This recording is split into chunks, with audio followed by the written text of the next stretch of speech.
گھر پہنچایا کروں، میرے تمام بیٹے، میری تمام بکریاں تجھ پر قربان ہو جائیں۔ یہ عشق کی کیفیت کا نام ہے۔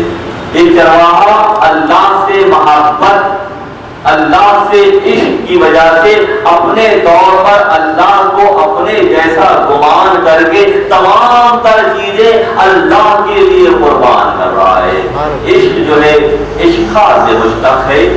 عشقہ ایک ایسی بیل کا نام ہے کہ جو جس درخت پر، جس چھت پر، جس گھر پر چڑھ جاتی ہے تو پھر وہ بیل ہی بیل نظر آتی ہے اور وہ چیز چھپ جاتی ہے۔ وہ درخت چھپ جاتا ہے، وہ چھت چھپ جاتی ہے، وہ مکان چھپ جاتا ہے، کیونکہ عشق کی جو بیل، عشق بیچا کی جو بیل ہے وہ ہر جگہ چھا جاتی ہے۔ عاشق کا معاملہ بھی یہ ہے کہ جب وہ عشق کرتا ہے تو اپنے معشوق کو ہر طرف دیکھتا ہے۔ عاشق اپنے معشوق ہی کو دیکھتا ہے۔ جس گفتگو وہ شخص کر رہا تھا کہ مجھے تیرے گھر کا پتہ معلوم ہو جائے تو میں اپنی دودھ اور پنیر پہنچایا کروں، میں روغنی روٹیاں پہنچایا کروں، تو حضرت موسیٰ علیہ السلام وہاں سے گزر رہے تھے۔ پوچھا کہ تو کس سے بات کر رہا ہے؟ میں اپنے رب سے بات کر رہا ہوں۔ موسیٰ علیہ السلام وقت کے نبی ہیں، انتہائی سختی کے ساتھ اس پر سرزنش کرتے ہیں کہ تو کیسی باتیں کر رہا ہے؟ چپلیں جو سینے کی جو بات کر رہا ہے، چپلیں وہ پہنتے جس کا ظاہری وجود ہوتا ہے۔ دودھ و پنیر سے وہ استفادہ کرتے ہیں جو کھانے اور پینے کے معاملے۔ اللہ تعالیٰ اس سے بے نیاز ہے۔ بہتر ہے کہ تو اپنی زبان بند کر لے، اپنا منہ بند کر لے، ورنہ آسمان سے بجلی آئے گی اور سب کچھ جلا دے گی۔ وہ سوچا، بڑا حیران ہوا کہ وقت کے نبی اس طرح سے ان پر سختی کر رہے ہیں، میں کیا کھول کہہ رہا ہوں؟ کپڑے پھاڑتا ہوا صحرا میں نکل گیا، کپڑے پھاڑتا ہوا صحرا میں نکل گیا۔ یہاں حضرت موسیٰ علیہ السلام تھوڑی دور پڑ گئے تو اللہ تعالیٰ نے موسیٰ سے سوال کیا، وہی آمد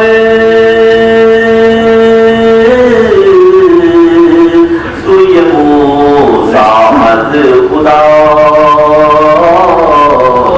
بندے ماں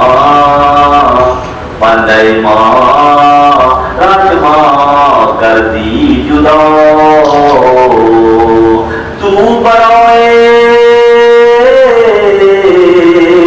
فضل گردن آمدی، نے برائے فضل گردن آمدی۔ جب موسیٰ صاحب کام کوئی دور پر گئے تو اللہ کی جانب سے وحی آئی، اے موسیٰ تم نے کیا کیا؟ ہمارے دوستوں سے کر دیا۔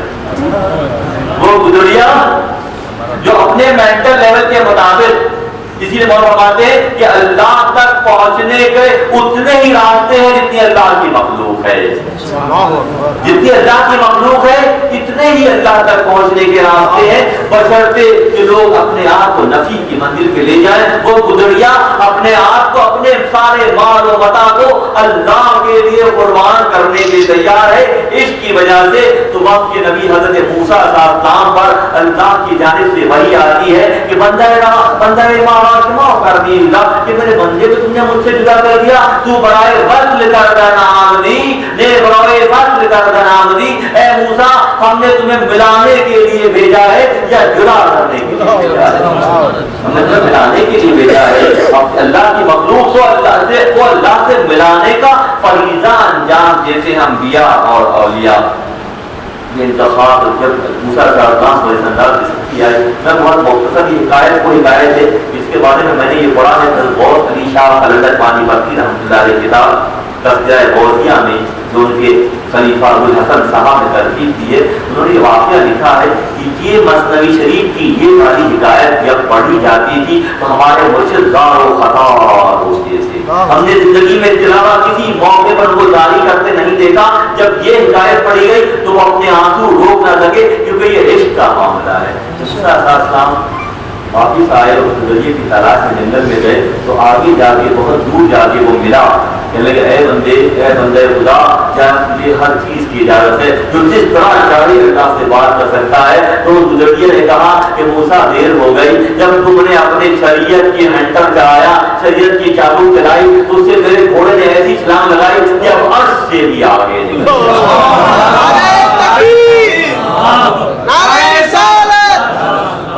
خبر ملی ہے یہ معراج مصطفیٰ سے مجھے، اللہ پاک فرماتے ہیں یعنی کہ ہاتھوں کو آنکھوں ان کو تم صادقین ساتھ ساتھ دلیل کی ضرورت ہے. خبر ملی ہے یہ معراج مصطفیٰ سے مجھے کہ عالم بشریت کی سر میں ہے گردوں کہ انسان اگر تربیت کے مراحل طے کر کے محمد عربی صاحب کی پیروی کرتے ہوئے اس راستے پر سفر کرے تو عرش بھی اس کی حدود میں آ جاتا ہے. جہاں فرشتے کے پر جلتے ہیں وہاں سے ہمارے آقا کا سفر شروع ہوتا ہے. تو اس سفر میں پختگی پیدا کرنے کے لیے آقا سے محبت لازم و ملزوم ہے. یہ وہ سلاسل کی شخصیات ہیں جنہوں نے اپنے آپ کو اللہ کے حبیب کی محبت کے لیے وقف کر دیا ہے. سرحدیں اب مانے نہیں ہیں. مسلمانوں کا ایک زمانے میں پاسپورٹ السلام علیکم ہوا کرتا تھا. بنگال سے، مدراس سے، کلکتہ سے لوگ نکلتے تھے اور السلام علیکم کہتے کہتے مکہ تک چلے جاتے تھے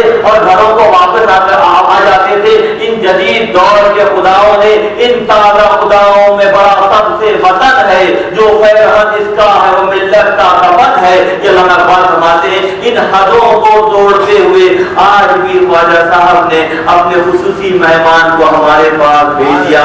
میں دل کی گہرائی سے آپ کو خوشامدید کہتا ہوں. یہ عشق کی کیفیت ہے ہر دور میں جلوگر ہوتی ہے. اور اب میں انتہائی ادب سے ملتمس ہوں فضل صاحب سے کہ آپ اپنی مواعظ حسنہ چند کلمات ضرور تبادلہ نظر کیجیے تاکہ یہ درس مصدری کے چھوڑا اس میں بہت سے چھپے ہوئے مجاہد ہیں. یہ وہ ہیں جو اپنی مولانا کی تربیت کی وجہ سے، میرے مرشد کی نظر کی وجہ سے، بدنیہ کے تصاویر کی وجہ سے ان میں سے بیشتر ایسے ہیں جو الحمدللہ سفر پر فخامت سے چل رہے ہیں. میں چاہوں گا کہ ہند کا پیغام، خواجہ صاحب کا پیغام ان کے حصے میں آئے تاکہ ان کے توجہ میں ان کے ناشتے دان میں ایک اور آئٹم کا اضافہ ہو جائے. میں انتہائی ادب سے ملتمس ہوں خواجہ صاحب سے، خواجہ عظیم چشتی صاحب سے کہ اپنے مواعظ حسنہ کی چند کلمات ضرور قبول درج کیجیے.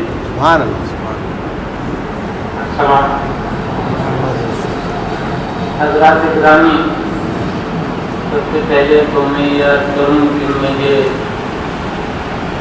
یہاں حاضر ہو کے انتہائی خوشی ہوئی ہے اور اس بارگاہ سے میرے مہربان اور مشکل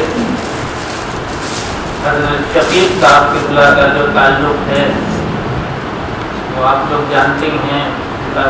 میں اپنا تعلق بھی بتانا چاہتا ہوں کہ میری اکثر حاضری ہوتی رہتی ہیں مکہ مکرمہ میں بھی اور مدینہ طیبہ میں بھی. اور جب شفیق صاحب مکہ مکرمہ میں مقیم تھے تو وہاں ملاقاتیں رہتی تھیں اور اب مدینہ منورہ میں ملاقاتیں رہتی ہیں. مجھ پر بڑی محبت اور شفقت فرماتے ہیں اور انہیں کی کوششوں سے مجھے 2 دفعہ خانہ کعبہ کے اندر حاضری خانہ خدا میں نمازیں پڑھنے کا شرف ملا. اتنی شفقت فرماتے ہیں، اپنے ہاتھ سے چائے بنا کے مجھے پلاتے ہیں. اس محبت کا جو وہ مجھ پہ فرماتے ہیں میں الفاظ میں بیان نہیں کر سکتا. آپ صرف محسوس کر لیں. اور ان کی محبت کی اور شفقت کی جو وجہ ہے وہ ظاہر ہے کہ وہ نسبت ہے جو غریب نواز سے اس غلام کی ہے. اس نسبت سے جو مجھ پر شفقت فرماتے ہیں مشکور ہوں. اور یہاں آ کے میں اپنے آپ کو خوش نصیب سمجھ رہا ہوں کہ مجھے یہاں تک حاضری نصیب ہوئی. اور قبلہ شفیق صاحب جب سنیں گے تو مجھے یقین ہے کہ وہ بھی بہت خوش ہوں انشاءاللہ. میں بارگاہ غریب نواز سے جو اجمیر میں واقع ہے اور دارالامن اور دارالخیر کہلاتا ہے، وہاں سے امن اور محبت کا پیغام لے کے یہاں آئے. اور پاکستان کے جو حالات دیکھ کے میں نے اپنا فرض سمجھا کہ میں کچھ عرض کروں. میں اور جگہ بھی اتفاق کر چکا ہوں. یہ میں نے ظاہر ہے کہ آپ علمی تقریریں اور مذہبی تقریریں تو